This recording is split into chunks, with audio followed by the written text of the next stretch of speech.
Hey, everybody, it's Cindy here, and I welcome you to the Life Makeovers podcast. I am the midlife makeover coach, and so I work with women to learn how to fully love themselves and build unwavering confidence to create the personal and professional lives that they really, truly desire. And I wanted to create a place where we could have conversations with real women about real life, their journeys in midlife and beyond, what's worked for them, what's been most challenging, and what they've done to navigate this interesting season in our lives. And recently, I talked to Dr. Carrie Graham, who herself just turned 50, the big 50, as we sometimes call it.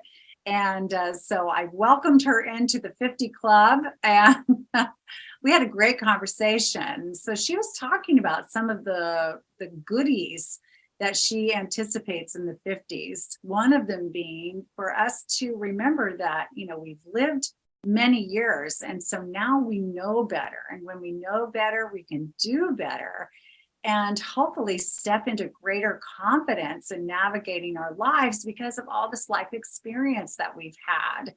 And one of the things she's also, embraced in her life is realizing that, with all the things that we might call wrong in the world, the things we don't like in the world on a systemic level or in our communities or our own families or whatever it is, that we can contribute where we want to, and that we don't have to try to be the fixers of all things.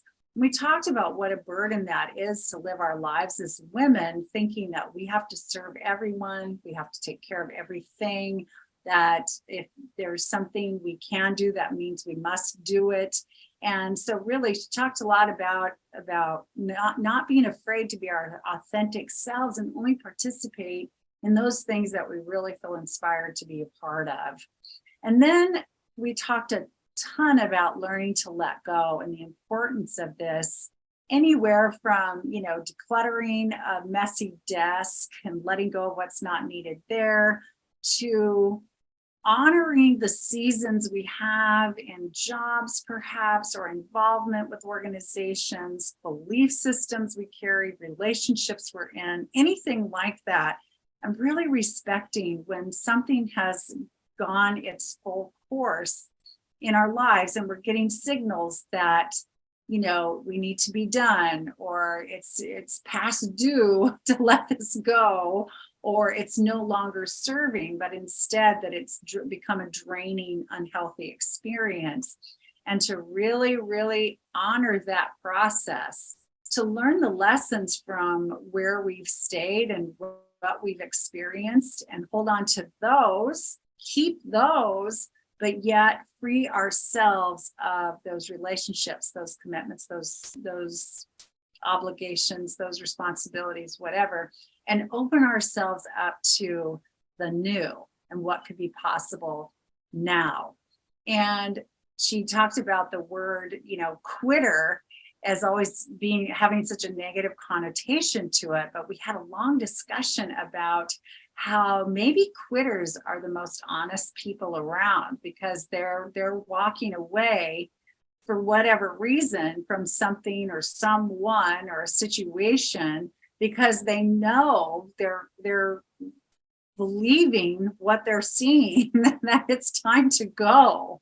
Many of us just stay and stay and stay, whether it's jobs that aren't serving us anymore, or it's friendships or relationships or marriages or partnerships or businesses, or organizations, whatever it is. We're staying, feeling obligated to stay, feeling like it's wrong to walk away, when in fact it is usually, if you've gotten numerous signs that it's, or you feel like it's really unhealthy, destructive, and chronic, and you can't change anything, like nothing's changing, and it's just draining, that is the white flag Dr. Carrie Graham talked about. That's the white flag waving and telling you, please surrender, let it go.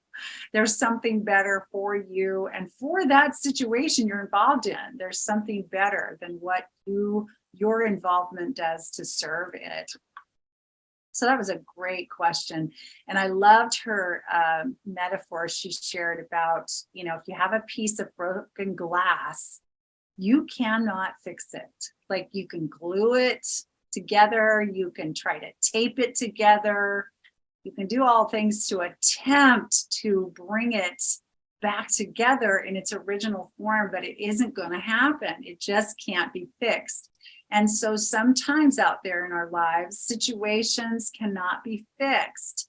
And so it's better to pick up, walk away, and be honest with yourself that that this is not serving you or anyone having you stay. And I remember feeling like that somewhat in my own marriage, quite honestly. I mean, it's hard to admit, but it's true. And I talk about this a little bit in my book, The Midlife Makeover Method, which you can find on Amazon. It's a bestseller earlier this year. And, I talked about, my own despair in my long-term marriage.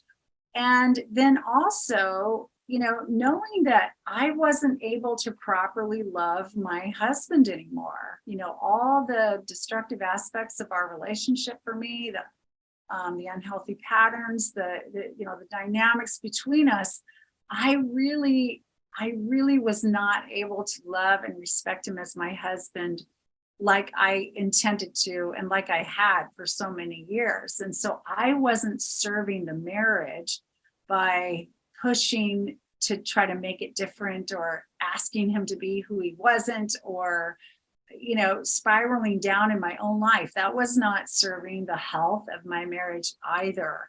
And so I really, by leaving the marriage, whether you believe in divorce or you're vehemently against it, by leaving the divorce, for me, I felt like I was opening the door of possibility, not only for me, but for him, to each of us to have a healthier, happier life and be able to show that example even to our children in a better way. And I do sincerely believe that's what's happened. And I do believe that is true for everybody who honestly, decides to leave a situation, whether it's a job that you've struggled with for years, months, weeks, years, you don't feel valued, you're not doing work you love, or whatever the situation, or you have, coworkers that are, unkind, or the environment's not healthy for you. Leaving it is not only best for you, it's best for everybody, because you're not able to show up at your best or be your healthiest self. So you're not giving there what's really needed either, because we're not at our best in those situations.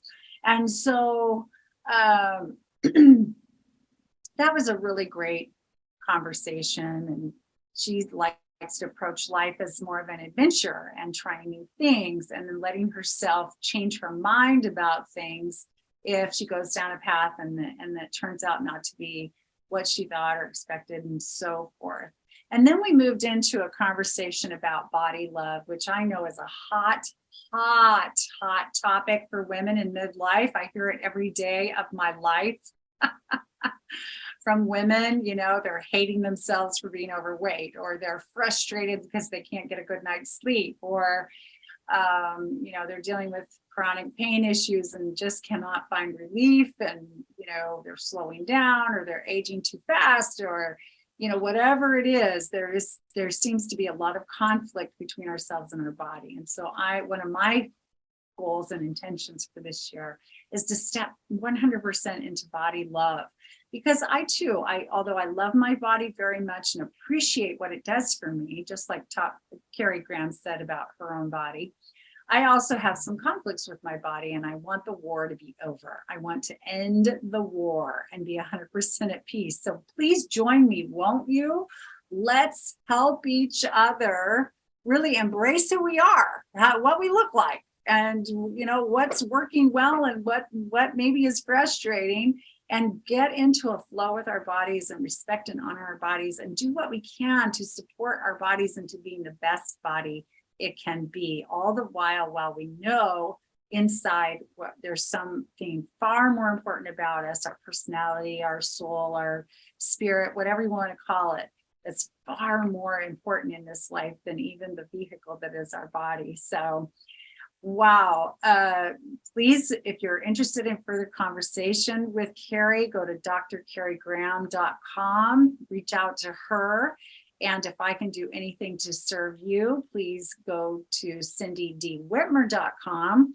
And remember, I am the Midlife Makeover Coach, and I have private and group coaching programs where we dive deeply into these issues that concern us in our lives. And I help you create a plan to move forward in your life and make these the best years of your life so far. So thank you so much for listening, and I will talk to you again soon. Bye-bye.